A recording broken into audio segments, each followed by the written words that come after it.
The rain hammered against the windshield like 1,000 desperate fingers trying to get in.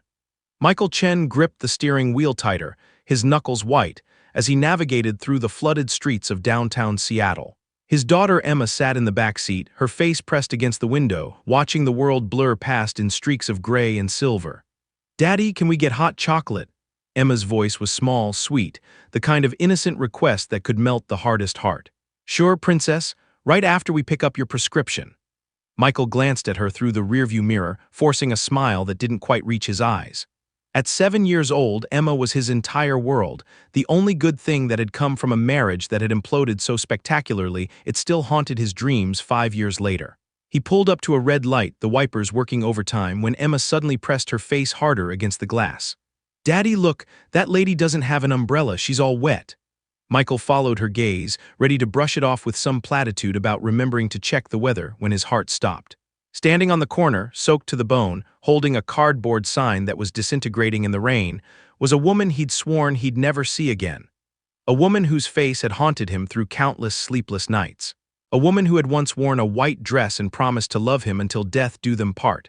Sarah, his ex-wife Sarah, was begging on the street corner. The sign, barely legible through the rain, read, "Homeless, anything helps. God bless." Michael's foot slipped off the brake and the car lurched forward before he slammed it back down. His hands began to shake. 5 years. 5 years since she'd walked out on him and their 2-year-old daughter. 5 years since she'd chosen her addiction over their family.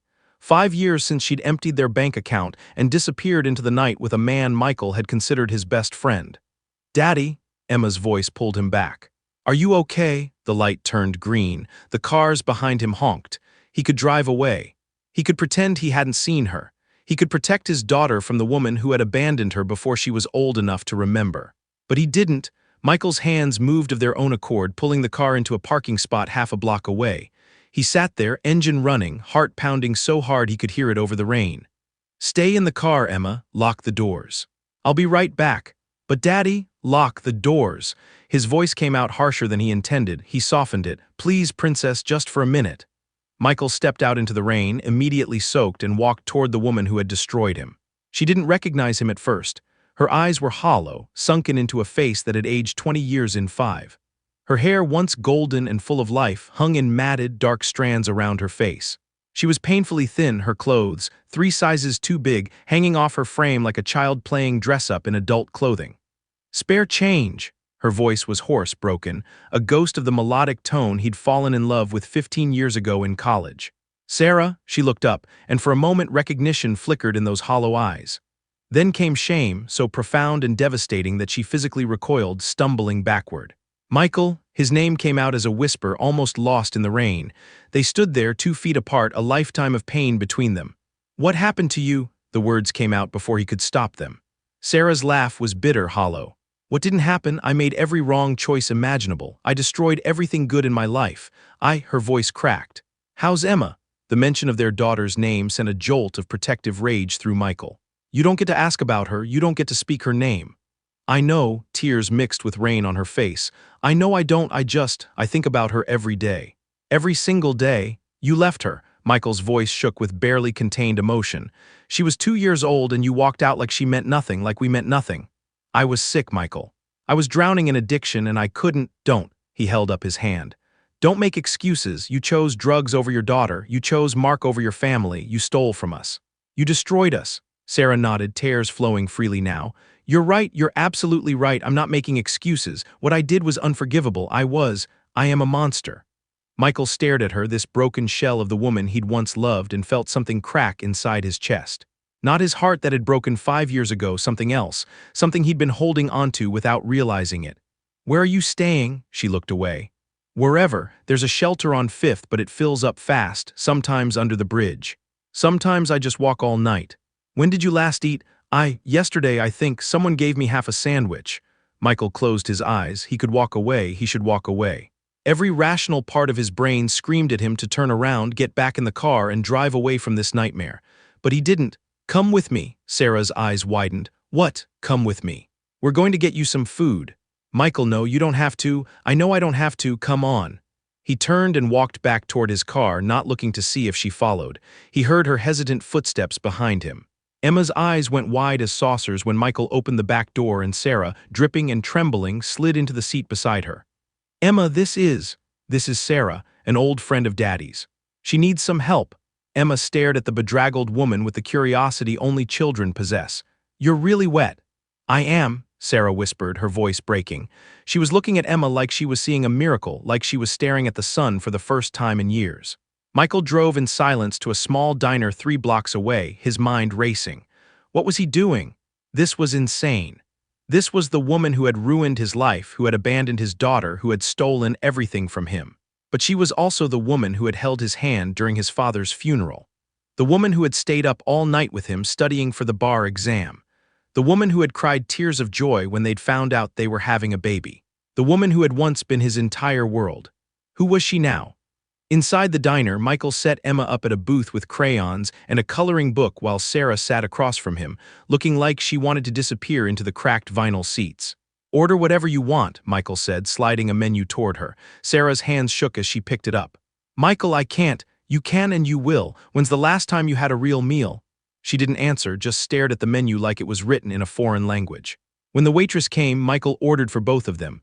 A burger and fries for Sarah, coffee for himself, hot chocolate and chicken fingers for Emma. They sat in uncomfortable silence until the food arrived. Sarah stared at the plate like it might disappear if she blinked. Then slowly she picked up the burger and took a bite. Her eyes closed and a single tear rolled down her cheek. Thank you, she whispered. Michael watched her eat, this stranger with his ex-wife's face, and felt a complicated tangle of emotions he couldn't begin to sort through. Anger, pity, confusion, and something else, something he didn't want to name. What happened, Sarah? After you left, what happened? She set down the burger, her appetite seemingly gone despite her obvious hunger. Everything fell apart. Mark and I went to Vegas. We were going to start fresh, use the money to, she laughed bitterly.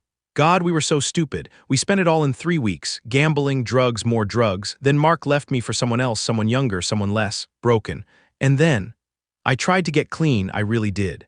I went to a clinic, but I couldn't afford to stay. I got a job waitressing, but I kept using and they fired me. I got another job, lost that one too, and another and another.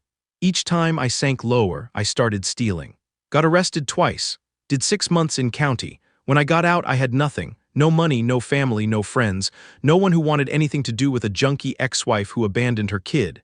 She looked up at him, her eyes red and raw. I tried to kill myself, twice. Pills the first time, but someone found me and called 911.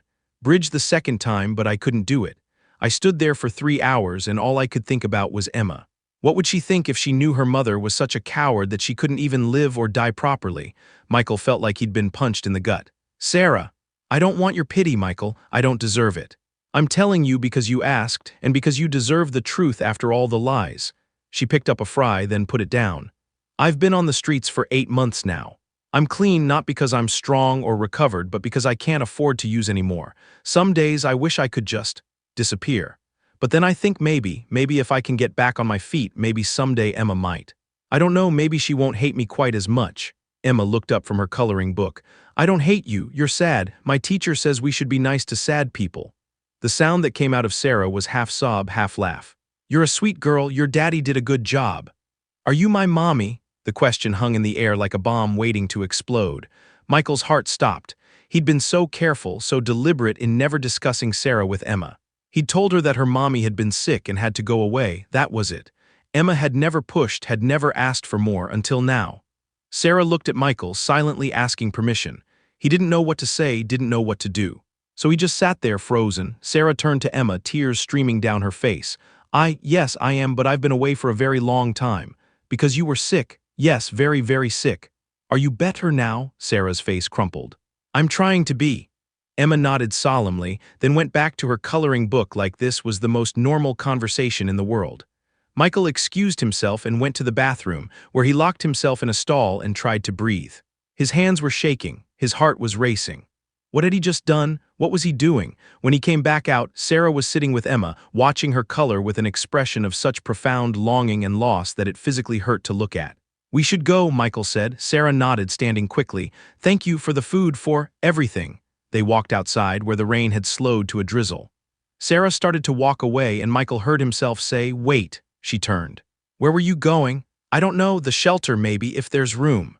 Michael looked at Emma, who was holding his hand and yawning. He looked at Sarah, this broken woman who had once been everything to him. He thought about the man he wanted to be, the man he wanted Emma to see him as. Come home with us. What? Sarah looked like he'd slapped her. Come home with us tonight. You can take a shower, sleep somewhere dry. Tomorrow we'll figure out the rest. Michael, I can't. Yes, you can. Emma needs to pick up her prescription, then we're going home and you're coming with us. Why? Sarah's voice was barely a whisper. After everything I did, why would you? I don't know, Michael admitted. Maybe because Emma's watching and I want her to learn that people deserve second chances.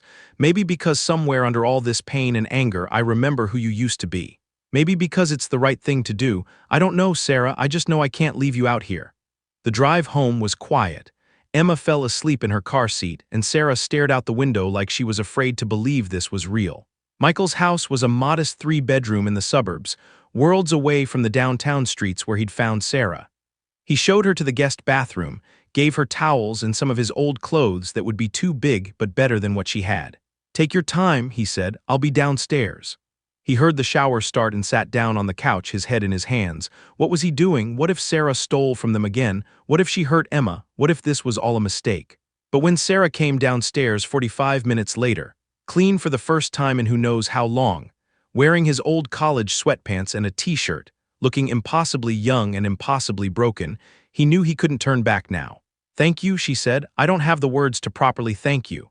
You can sleep in the guest room. Emma's room is off limits. This living room is common space. Kitchen too, but you go nowhere near my daughter unsupervised. Understood, completely. Michael, I would never. I know what you would never do, Sarah. I also know what you did do, so we're going to be very clear about boundaries. She nodded, wrapping her arms around herself. Can I ask? What you told Emma about me? Michael sighed. I told her you were sick and had to go away, that's it. She never pushed for more, so I never offered. She was too young to remember you. But she knew to ask if I was her mother. She's smart. She probably figured it out when I said your name or from the way we were looking at each other. Kids pick up on things. Sarah sat down on the far end of the couch, maintaining careful distance. She's beautiful and so smart. You've done an amazing job with her. I did what any parent does. I showed up. Every single day I showed up. The barb hit its mark. Sarah flinched but didn't argue. You have every right to hate me. I don't hate you, Sarah. I don't know what I feel anymore. 5 years ago, I hated you with every fiber of my being. I wanted you to suffer. I wanted you to feel a fraction of the pain you caused us.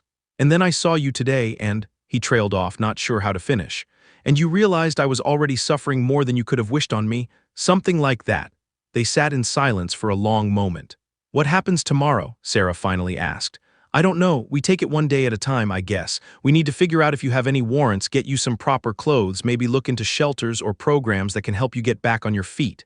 You're not letting me stay. Sarah, I can't just have you move in. You understand that, right? This is my home, Emma's home. You're here tonight because it's cold and wet and you needed help. But long term, we need to figure something else out. She nodded, trying to hide her disappointment. Of course. You're already doing more than I deserve. Michael stood up.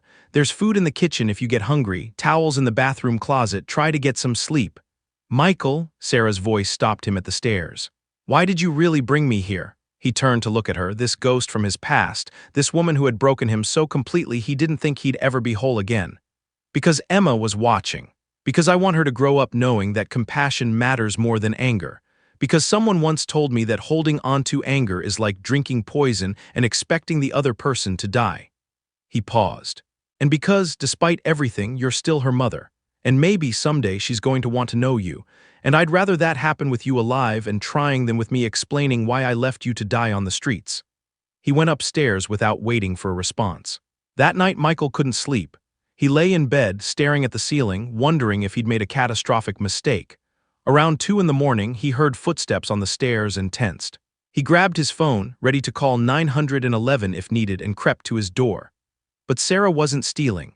She was standing in the hallway outside Emma's room, her hand on the doorframe, just watching their daughter sleep. She snores, Michael said softly, not wanting to startle her. Sarah jumped anyway, then relaxed when she saw him, just like you used to, still do, according to Emma. They stood there in the dark hallway, 2 parents watching their child sleep, the weight of everything unsaid hanging between them.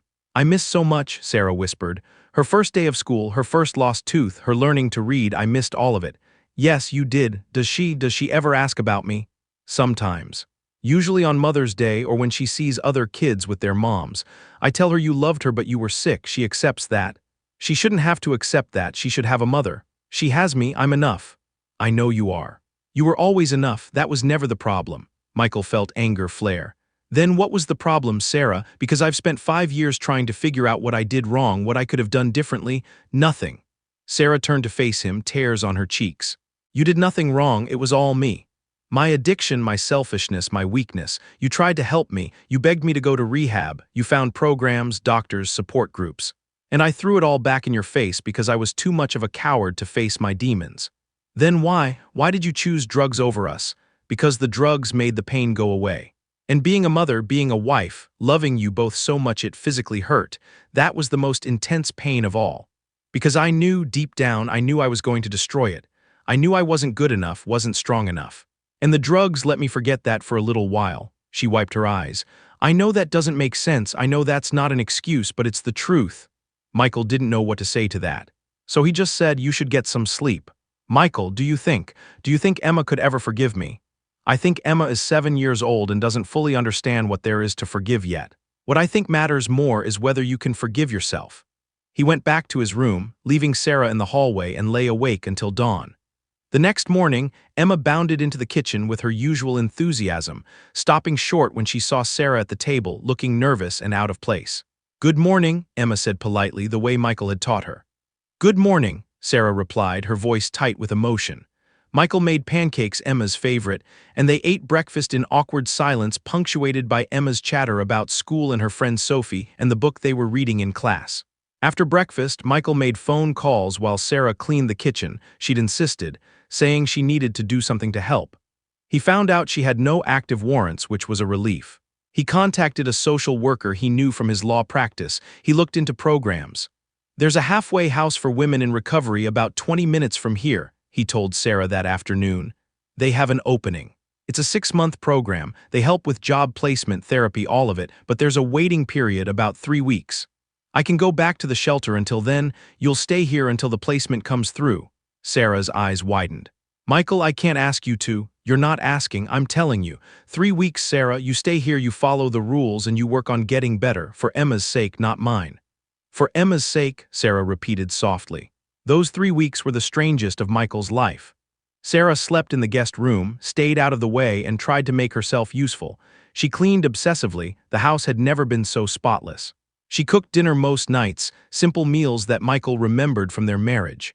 She walked on eggshells around Emma, clearly desperate to connect but terrified of overstepping.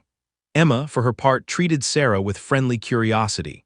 She showed her drawings from school, chattered about her day, and seemed to accept Sarah's presence as naturally as she accepted everything else in her young life. On the 5th day, Michael came home to find Emma teaching Sarah to play go fish. She's not very good at it, Emma announced, but she's learning. Sarah laughed, actually laughed, and the sound was so unexpected, so foreign after all these years that Michael froze in the doorway. On the 8th day, Emma asked Sarah to read her a bedtime story. Michael stood in the hallway, listening to Sarah's voice crack with emotion as she read The Giving Tree, and felt something inside him shift. On the 12th day, Sarah had her first therapy session. Michael drove her there and waited in the car. She came out 2 hours later, red-eyed and shaking, and didn't speak the entire drive home. That night, Michael heard her crying in the guest room but didn't go to her. Some pain he knew you had to sit with alone. On the 15th day, Emma fell off her bike and scraped her knee badly. Sarah was the one who cleaned it up, who held her while she cried, who kissed her forehead and told her she was so brave. Michael watched from the kitchen window and felt his carefully constructed walls begin to crumble. That night after Emma was in bed, Michael and Sarah sat on the back porch with cups of tea. She's an amazing kid, Sarah said. You've raised her so well. She makes it easy. No, she doesn't. No kid makes it easy. You've worked hard and it shows. Sarah paused. I see so much of you in her, the way she thinks through problems, the way she's kind to everyone, that's all you. She has your eyes, your smile. Does she? I'd forgotten what my smile looked like. They sat in comfortable silence for a while, the evening air warm and gentle. Michael, can I ask you something? Sure. Do you think you'll ever be able to trust me again? Michael considered this carefully. I don't know, trust isn't like a light switch. It's built slowly through consistent actions over time. You've been here for 2 weeks, that's a start, but it's only a start. That's fair, Sarah paused. Do you? Do you ever think about how things could have been different, if I'd gotten clean earlier, if I'd been stronger? All the time, Michael admitted. For the first 2 years after you left, I couldn't think about anything else. I'd lie awake playing out alternate timelines. What if I'd noticed your addiction sooner? What if I'd been more supportive? What if I'd forced you into rehab? It wouldn't have worked. I wasn't ready. I know that now. But back then I blamed myself for everything. I'm sorry, I'm so sorry. I know you are, but sorry doesn't undo the past. It doesn't give Emma back the years she lost with her mother. It doesn't erase the nights I spent explaining to a crying 3-year-old why mommy wasn't coming home. Sarah's face crumpled. God, Michael, I'm not telling you this to hurt you. I'm telling you because if we're going to move forward in any capacity, we need to be honest. You destroyed us, you broke our family, and I've spent 5 years picking up the pieces. That's not something that gets fixed in 3 weeks. I know, Sarah wiped her eyes. But maybe we can build something new, not what we had. I know that's gone forever, but maybe something else, for Emma's sake. Maybe, Michael said. One day at a time. On the 18th day, Sarah's mother called. Michael didn't know Sarah had reached out to her family, hadn't known she'd even had the courage. He heard Sarah's side of the conversation, her mother's anger, her father's refusal to speak to her, her sister's cautious willingness to maybe someday talk. When Sarah hung up, she looked devastated but not surprised. They hate me, she said simply. They're hurt, give them time. I don't deserve their time. Stop that, Michael's voice was sharp. Stop saying you don't deserve things. You made mistakes, huge, devastating mistakes, but you're here now, you're trying, that has to count for something. Does it? Does it really?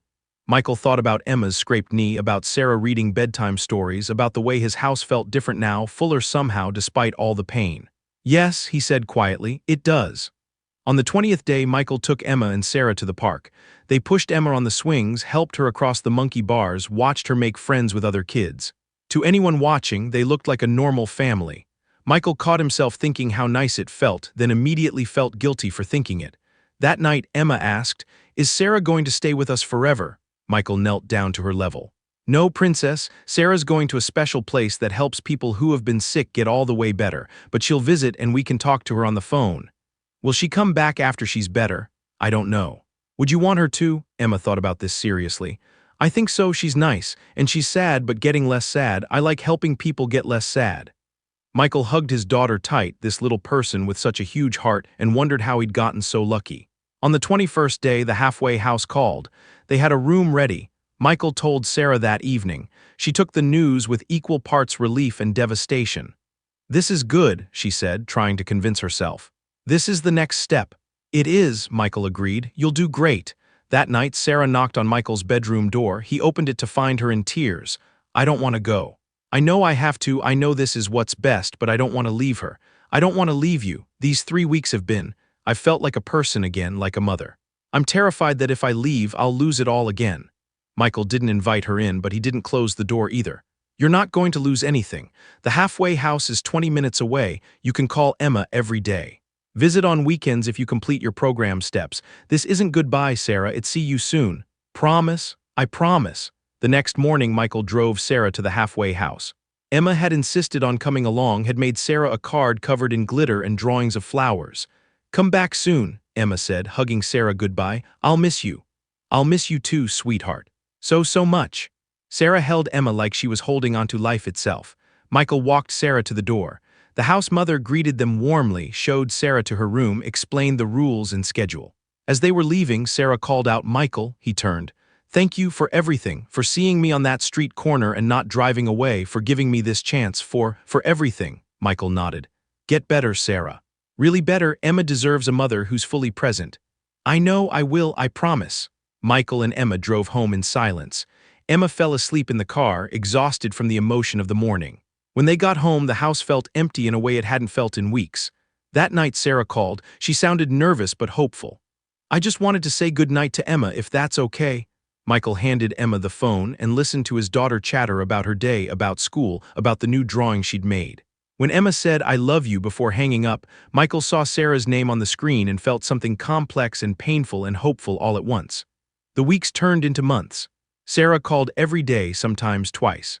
She sent letters, actual handwritten letters, filled with updates about her progress, about her therapy, about the job she'd gotten at a local grocery store. She sent drawings and little gifts for Emma. She completed every step of her program ahead of schedule. After 6 weeks, she was allowed weekend visits. The first time Michael picked her up, she looked different, healthier. Her eyes were clearer, her skin had color. She'd gained weight in a good way. She looked, Michael realized with a start, like the woman he'd married.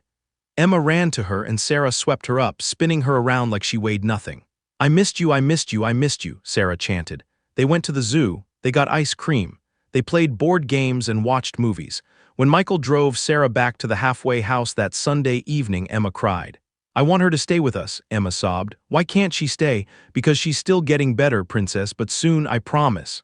After 3 months, Sarah completed the halfway house program. She'd saved enough money from her grocery store job to rent a small studio apartment.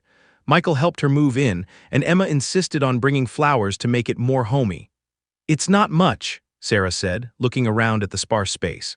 "But it's mine, I earned it." "It's perfect," Michael said and meant it. Sarah was allowed unsupervised visits with Emma now.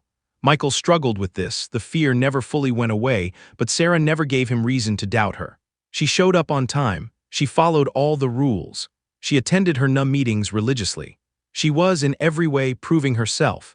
6 months after Michael had found Sarah on that street corner, she invited him and Emma to dinner at her apartment. She'd cooked nothing fancy, just spaghetti and salad. But she was so proud of it, so eager to host, that Michael didn't have the heart to mention she'd oversalted the pasta. After dinner, while Emma was absorbed in coloring at the table, Sarah and Michael stood side by side washing dishes. "I got a promotion," Sarah said casually. "Assistant manager, it's not much, but it's something." "That's great, Sarah. Really great. I've been thinking about taking some online classes, maybe finishing my degree. I know I'm starting over from scratch, but nothing. That's amazing. I'm proud of you." Sarah's hands stilled in the soapy water. "You're proud of me? Yes, you've worked incredibly hard. You've shown up every day. You've kept every promise you made to Emma. That takes real strength." Sarah turned to look at him, her eyes shining with tears. "Sometimes I still can't believe this is real, that you gave me this chance, that Emma wants me in her life, that I get to be her mom again, even in this small way. You're earning it every day." "Michael, Sarah paused, seeming to struggle with something. "I need to tell you something. I've been wanting to say this for months, but I didn't know how." Michael felt his stomach tighten. "What is it?" "I'm not trying to get you back. I need you to know that. I'm not trying to fix our marriage or return to what we had. That's gone, and I accept that. But I need you to know that I'm working on myself for me, not to win you back. Not even primarily for Emma, though she's a huge motivation, but for me, because I deserve to be healthy. I deserve to live a life I'm proud of." Michael felt tension he hadn't realized he was carrying release from his shoulders. That's really good to hear. But I also need you to know that I still love you. I never stopped. And I'm not saying that to pressure you or make things weird. I just needed to be honest. You saved my life that day. You gave me a reason to keep fighting. And whether we ever have a relationship beyond co-parenting or not, I will always love you for that." Michael didn't know what to say. He stood there, hands in dish water, while his ex-wife, this woman who had destroyed him and was now rebuilding herself piece by painful piece, waited for a response. "I don't know what I feel," he finally said. 5 years ago, I loved you more than anything. Then I hated you more than I thought possible. Now I'm somewhere in between. I care about you. I want you to succeed. I want Emma to have you in her life. But romantic love. I don't know if I can go there again. I don't know if I can make myself that vulnerable. I understand, and I'm not asking you to. I just needed you to know where I stand." They finished the dishes in silence, but it was a comfortable silence, the kind that only comes from true understanding. 8 months after the street corner, Sarah had been clean for a year. She threw herself a small party, just her, Michael, Emma, and the 2 friends she'd made at her support group. She wore a cake with 365 days written on it, and when she blew out the candles, Emma cheered so loud that everyone laughed. "Make a wish," Emma demanded.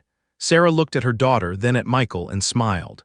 "I don't need to. I have everything I wished for." 10 months in, Emma's school had a Mother's Day event. Emma had made 2 cards, one for Daddy, who's also my mommy sometimes, and one for Mommy, who's getting better. Sarah came to the event, nervous and shy, while other mothers whispered and stared.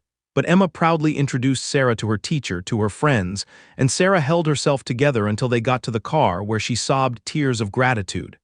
"She's not ashamed of me," Sarah said through her tears. "I was so afraid she'd be ashamed."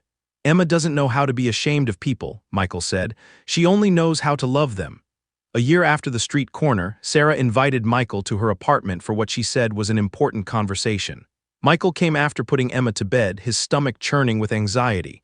What if she was using again? What if she was leaving? What if I got a new job? Sarah announced when he arrived. A real job. I'm going to be a counselor at a youth addiction center. Michael's jaw dropped. Sarah, that's incredible. I've been taking classes, remember? I got my certification, and they want me specifically because of my experience. They think I can connect with kids who are struggling. You're going to be amazing at that. I hope so, Sarah paused. There's something else. I've been working with my therapist on something I want. I want to ask if I can have more time with Emma. Not full custody. I know I'm not ready for that, and honestly, I don't know if I ever will be. But maybe split custody. Like every other weekend and one night a week for dinner. Michael felt his protective instincts flare. Sarah, I know it's a lot to ask, but I've been clean for over a year. I have a stable job, a stable home. I've completed 2 different programs. I've never missed a visitation. I've never been late for a call. I'm ready for this, Michael, and I think Emma is too. Michael thought about Emma, who now openly called Sarah Mom, who asked when she could sleep over at Mom's apartment, who drew pictures of their family, all 3 of them together. Let me think about it, he said. He thought about it for a week. He consulted with his lawyer. He talked to Emma's therapist. He'd gotten her one after Sarah re-entered her life just to help her process everything. He made a pros and cons list. He lost sleep. In the end, it was Emma who decided it. Daddy, can I ask you something? Why can't I stay at Mommy's house sometimes? Sophie stays at her dad's house every other weekend. Why can't I stay at Mommy's house? Do you want to stay at Mommy's house? Yeah, she said we could make pancakes together, and she has that puzzle we've been working on, and she's not sad anymore, Daddy, she's happy now. Don't you want her to keep being happy? Michael realized his daughter, at barely 8 years old, was wiser than he'd ever be. Okay, he told Sarah, we'll do a trial period, every other weekend and Wednesday dinners. But the very first time, you miss a pickup or show up under the influence or give me any reason to doubt.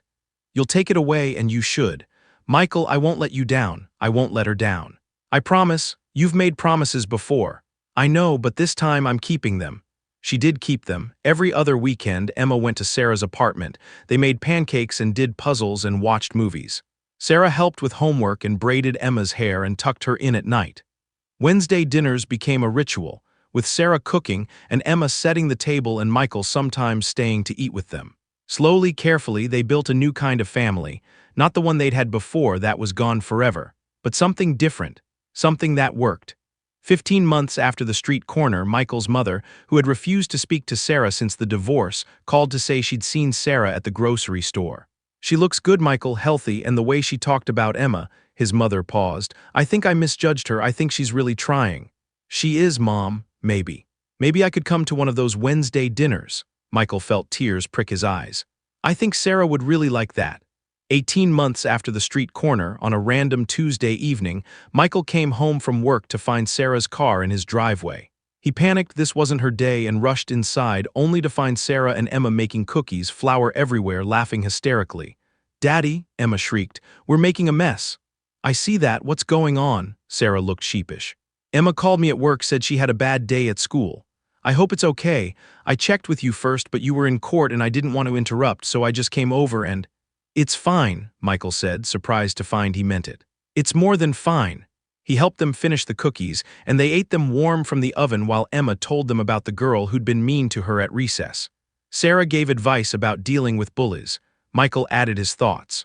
They worked together, a team, and it felt natural. After Emma went to bed, Sarah moved to leave, but Michael stopped her. Do you want some coffee? She looked surprised. Sure. They sat at the kitchen table, the same table where they'd eaten countless meals during their marriage, where they'd planned their wedding, where they'd celebrated Emma's first birthday. I've been thinking, Michael said, about trust, and second chances and what forgiveness really means. Okay, I forgive you, Sarah. Sarah's coffee cup clattered against the saucer. What? I forgive you for leaving, for the drugs, for Mark, for stealing from us, for all of it. I forgive you. Tears streamed down Sarah's face. Michael, I don't know what to say. You don't have to say anything, I just needed you to know. I've been holding on to this anger for so long, using it as armor, as protection. But Emma was right, you're not sad anymore, you're happy. And you've worked so hard for that happiness, you've earned it, and I don't want my anger to take that away from you. But I hurt you, I destroyed our family. You did. And I've spent 5 years letting that define me, define us, but you know what? You're not that person anymore. You're someone new, someone stronger, and I can't keep punishing the person you are now for the mistakes of the person you were." Sarah sobbed openly, her whole body shaking.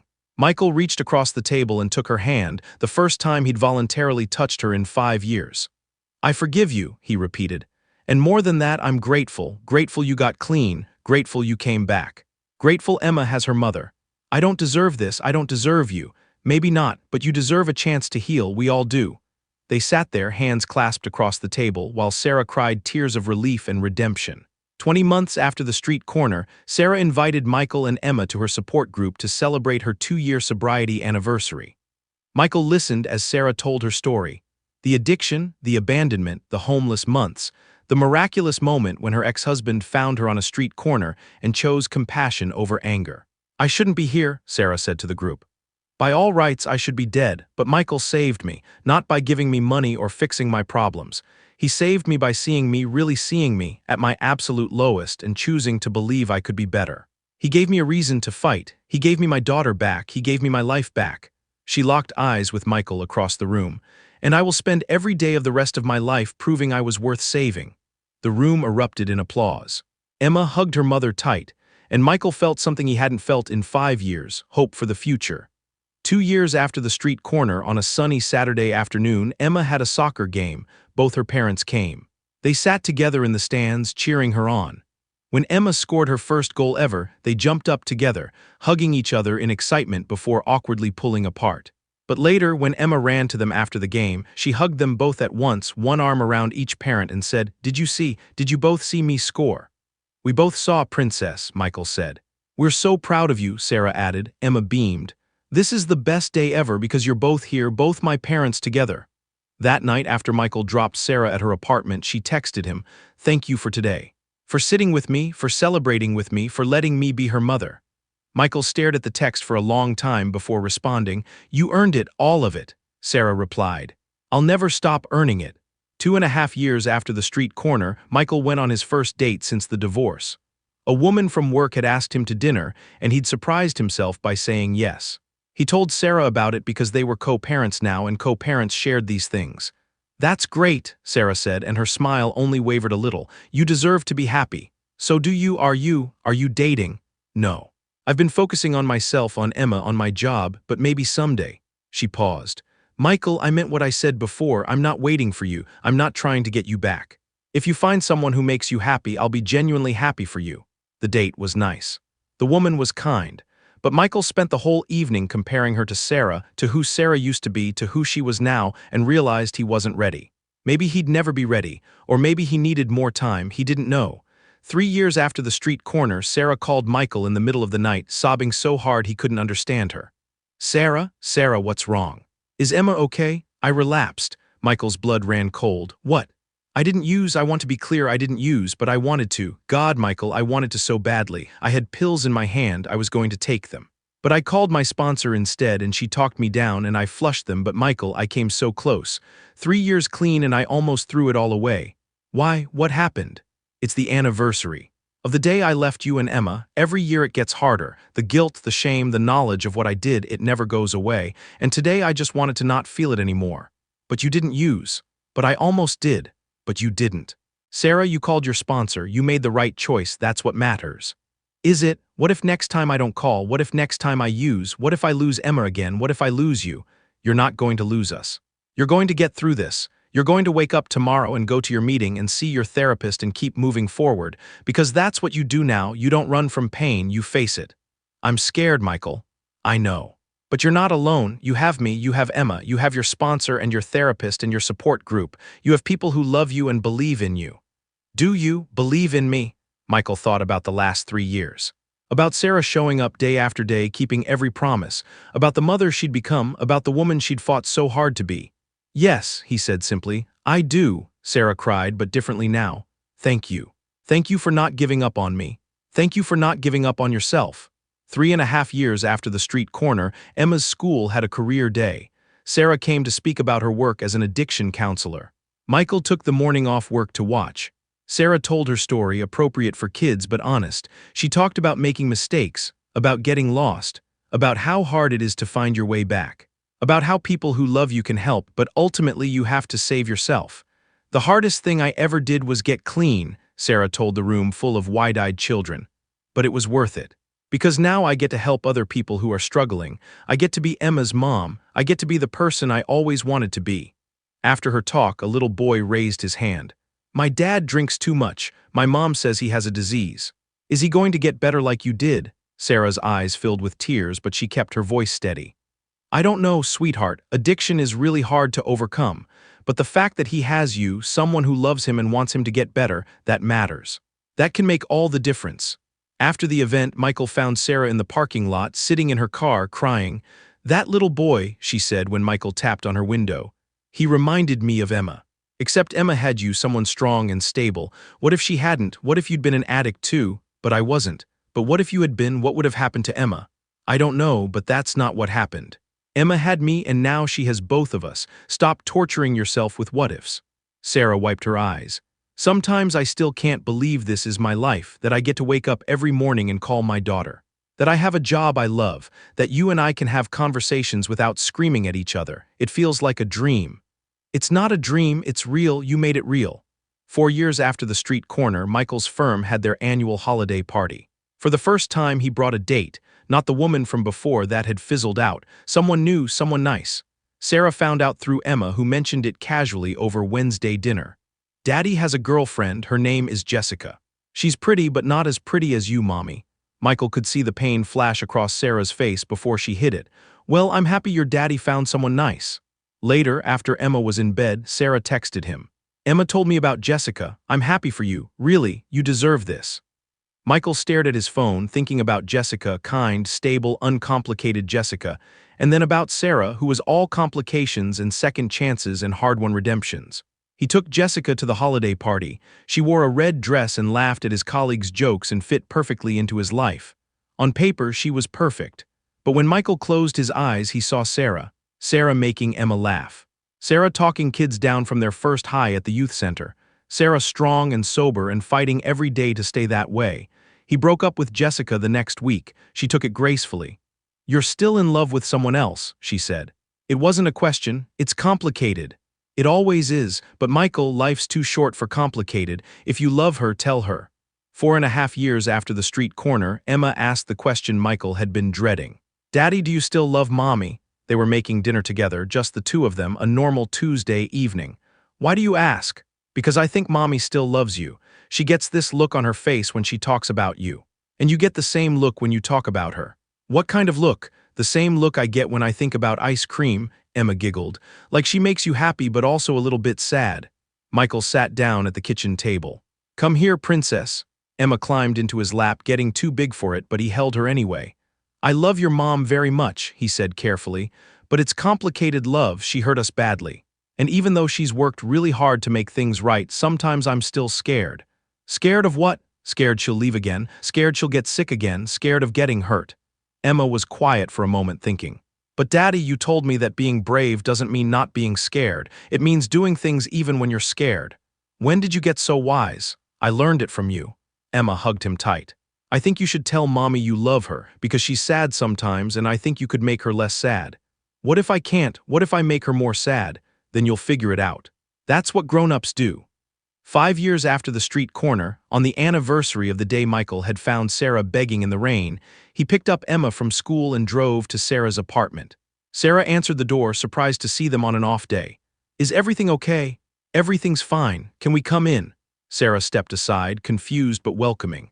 They all sat in her small living room, Emma bouncing with barely contained excitement because Michael had let her in on the plan. 5 years ago today, Michael began, I made a decision that changed all our lives. I saw you on that street corner and I could have driven away. Part of me wanted to, but I didn't. Sarah's eyes filled with tears. Michael, let me finish. I brought you home that day because Emma was watching and I wanted to teach her about compassion. But somewhere along the way, something changed. You changed. You fought so hard to get better, to be better. And watching you fight, it changed me too. I don't understand. I forgave you, I told you that a long time ago, but I don't think I fully meant it until recently, because forgiveness isn't just saying the words. It's letting go of the pain, it's trusting again, he took a deep breath. It's loving again. Sarah froze. What are you saying? I'm saying I love you, not the you from before, not the you who left us. I love who you are now. I love your strength. I love your dedication. I love the mother you've become. I love watching you help troubled kids at the center. I love the way Emma lights up when she talks about you. I love you, Sarah. Sarah was crying openly now. Michael, I never thought I'd hear you say that again. I didn't think I'd ever say it again, but here we are. What does this mean for us? Michael reached out and took her hand. I don't know, I don't have all the answers. But I know I don't want to keep pretending I don't feel this way. I don't want to keep holding back because I'm scared. Emma's right, being brave means doing things even when you're scared. What if I mess up? What if I relapse? What if you don't? What if we build something beautiful? What if we show Emma that people can change, that families can heal, that love can survive the worst storms? Emma, unable to contain herself any longer, shouted, "Say yes, Mommy." Say yes, Sarah laughed through her tears. Yes, yes to all of it, to trying, to loving, to being brave, yes. Michael pulled her into a kiss, their first in 5 years, and it felt like coming home. Emma cheered. It wasn't easy. Love never is, especially love that's been broken and painstakingly rebuilt. They went to couples therapy. They took things slow. They had hard conversations about trust and boundaries and what happens if Sarah relapsed. A plan was made, safety measures were put in place. But 6 months later, Sarah moved into a house 3 blocks from Michael's. Not with him, they weren't ready for that, but close enough that Emma could bike between homes. A year later, on Emma's 10th birthday, they celebrated as a family. Michael's mother was there, Sarah's sister, friends from school. They looked like any other family, and in a way they were. Just one that had been broken and glued back together, stronger in the broken places. 2 years later, Michael proposed. Not with fanfare or grand gestures, but quietly, over coffee at that same diner where he'd bought Sarah her first meal all those years ago. I'm not proposing because I'm over what happened, he said. I'm proposing because of what happened. Because you showed me what real strength looks like. Because you fight every day to be better. Because you're the best mother Emma could ask for. Because I love you, this version of you, more than I've ever loved anyone. Sarah said yes. They got married 6 months later, a small ceremony with just family and close friends. Emma was the flower girl and cried happy tears through the whole thing. Does this mean we're a family again? Emma asked at the reception. We've always been a family, Michael said, just maybe not a traditional one. I don't want a traditional family, Emma announced. I want us. 8 years after the street corner, Sarah celebrated 8 years clean. The party was bigger this time. The whole family, Sarah's colleagues from the youth center, people from her support group, friends they'd made along the way. I shouldn't be here, Sarah said in her speech, the same words she'd said before. By all rights, I should be dead. But 8 years ago, Michael saw me at my lowest and chose love over anger. He saved my life. And then he let me save my own life. He gave me space to fail, room to grow, and grace to heal. He showed me what real love looks like, not the easy kind, but the hard kind, the kind that stays. She looked at Michael, at Emma, at the family they'd built from ruins. I'm not the same person I was 8 years ago. That woman was lost. This woman knows exactly where she is. She's home. 10 years after the street corner, Emma was getting ready for her senior prom. Sarah helped her with her hair and makeup while Michael paced nervously downstairs. You know, Emma said, watching Sarah in the mirror, I'm glad you got sick. Sarah's hand stilled. What? I know that sounds weird. But if you hadn't gotten sick, if Daddy hadn't found you, if you hadn't fought so hard to get better, I don't think we'd be as close as we are. I don't think I'd understand that people make mistakes but they can fix them. I don't think I'd know what real strength looks like. Sarah's eyes filled with tears. Emma, you're my hero, Mom. I know Daddy saved you, but you saved yourself, and that's pretty badass. Sarah laughed through her tears and pulled her daughter into a hug. When did you get so wise? I learned it from you, and from Dad, from watching you both choose love even when it was hard. That night, after Emma left for prom, Michael and Sarah sat on their back porch. They'd finally moved in together 5 years ago and watched the sun set. Do you ever think about that day? Sarah asked. The street corner, all the time. Do you ever wish you'd driven away? Michael took her hand. Not even once. That was the day I got you back, the real you. The you I was always supposed to love. I'm sorry it took me so long to become her. I'm not, because the journey made us who we are, made Emma who she is. We're not some fairy tale family who had it easy. We're better. We're real. Sarah leaned her head on his shoulder. I love you, Michael Chen. Thank you for not giving up on me. I love you too, Sarah Chen. Thank you for not giving up on yourself. They sat there as the sun dipped below the horizon, two people who had been broken and rebuilt, stronger in the broken places, proof that even the worst mistakes don't have to be endings. Sometimes they're just beginnings in disguise. 12 years after the street corner, Emma graduated college and gave a speech as valedictorian.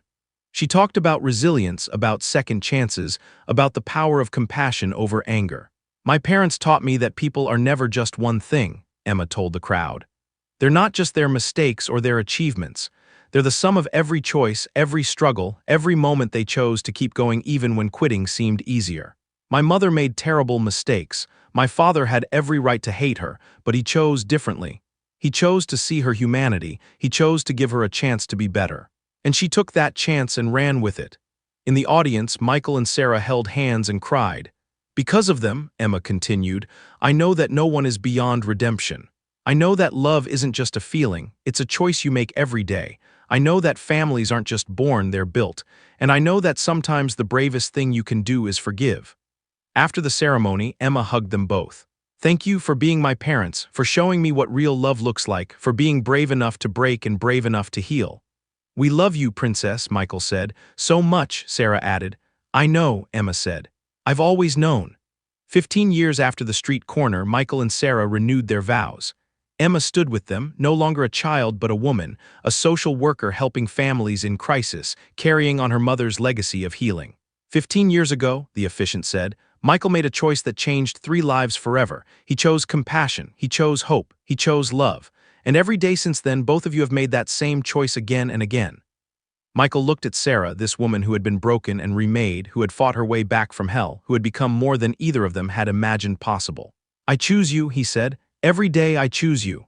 "I choose you," Sarah echoed. "Every day for the rest of my life I choose you." They kissed as their family and friends cheered, proof that sometimes the most powerful love stories aren't about people who never face obstacles. They're about people who face the worst obstacles imaginable and choose love anyway. That night, lying in bed, Sarah turned to Michael. "Do you remember what I said that first night? In your guest room, which part? I said I didn't deserve your help, your kindness. I remember. I was wrong, not because I deserved it then, but because everyone deserves a chance to earn it, to become worthy of it. You gave me that chance and I spent 15 years earning it. You earned it on day one, when you showed up, when you tried, that's all it ever took. I love you so much it terrifies me sometimes. I know the feeling." They lay there in comfortable silence, two people who had been strangers, then lovers, then enemies, then strangers again, and finally, impossibly, lovers once more. 20 years after the street corner, Emma called with news. She was engaged. Sarah cried happy tears. Michael demanded to meet the boy. "He's 30, Dad, he's not a boy," and approve of him.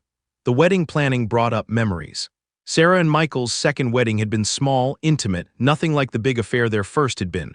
But this was different. This was Emma's day. "I want you both to walk me down the aisle," Emma announced. "Both my parents." "Together? Are you sure?" Sarah asked. "Traditionally, it's just the father. I don't care about traditional. You're both my parents. You both made me who I am. I want you both." On Emma's wedding day, Michael and Sarah stood on either side of their daughter, walking her toward her future. People in the pews whispered. Some knew their story, some didn't, but it didn't matter. What mattered was this: a family that had been shattered had been rebuilt. A woman who had been lost had found her way home. A man who had every reason to turn his back on someone had chosen grace instead. And a daughter had been loved so fiercely by both of them that she grew up knowing exactly what love should look like. "Who gives this woman?" the officiant asked. "We do," Michael and Sarah said together. "Her family." 25 years after the street corner, Michael and Sarah became grandparents. Emma brought the baby to meet them, a tiny girl with Sarah's eyes and Emma's smile. "Have you chosen a name?" Sarah asked, cradling her granddaughter. "Grace," Emma said, "because you taught me that grace changes everything." Sarah sobbed, holding this tiny miracle, this proof that redemption wasn't just possible but generational, that the choice Michael had made on that rainy day a quarter-century ago had rippled forward into a future they couldn't have imagined. That night, Michael found Sarah on the back porch again, their favorite spot, looking at the stars. "What are you thinking about?" he asked, settling beside her. "That street corner, the rain, how cold I was. How hopeless everything seemed." She turned to him. "I was going to kill myself that night, you know. After it got dark, I was going to walk into traffic. I had it all planned out." Michael felt his heart stop. "What? But then I saw your car, and even though I didn't recognize you at first, something in me shifted, like the universe was saying, not yet. And then you said my name, and I knew I'd been given one more chance. You never told me that. I was ashamed. But I'm not anymore, because look at what that chance became. Look at the life we built. Look at Emma, at Grace, at all of this." She gestured at their home, their life, their family. One moment of compassion saved my life. But more than that, it made my life worth saving. Michael pulled her close. I'm glad I stopped. Me too. They sat there, two people who had loved and lost and loved again, who had been broken and rebuilt, who had chosen every single day for 25 years to keep choosing each other. Do you think Emma knows, Sarah asked, how close she came to not having a mother? I think Emma knows exactly what matters. She knows she has two parents who love her, who fought for each other and for her, who showed her that people can change, that families can heal, that love can survive anything. Even a street corner on a rainy night. Especially that. Sarah smiled, the same smile that had captured Michael's heart 35 years ago in a college classroom, that had broken his heart 10 years later, that had slowly, painfully, beautifully rebuilt it over the past 25 years. I love you, Michael Chen. I love you, Sarah Chen. Thank you for seeing me that day, really seeing me. Thank you for letting yourself be seen, for fighting to stay, for becoming the woman you were meant to be. We did good, didn't we? With Emma, with us, with all of it. Michael thought about his daughter, happily married, helping families in crisis, carrying on the legacy of second chances. He thought about baby Grace, the newest member of their imperfect, beautiful family. He thought about all the years they'd fought and forgiven and fought some more to get here. Yeah, he said, we did real good. And on that back porch, under a sky full of stars, two people who had every reason to hate each other held hands and loved each other instead. Proof that the most powerful choice anyone can ever make is the choice to show grace when vengeance would be easier. Because 25 years ago, on a rainy street corner, a single dad had seen his ex-wife begging and had made a decision that everyone said was crazy, that everyone warned him against, that made no logical sense. He'd chosen compassion over anger, he'd chosen hope over bitterness, he'd chosen love over hate, and that choice had saved not just one life but three. Sometimes the most shocking thing you can do isn't grand or dramatic. Sometimes it's simple, you see someone at their lowest and you help them up.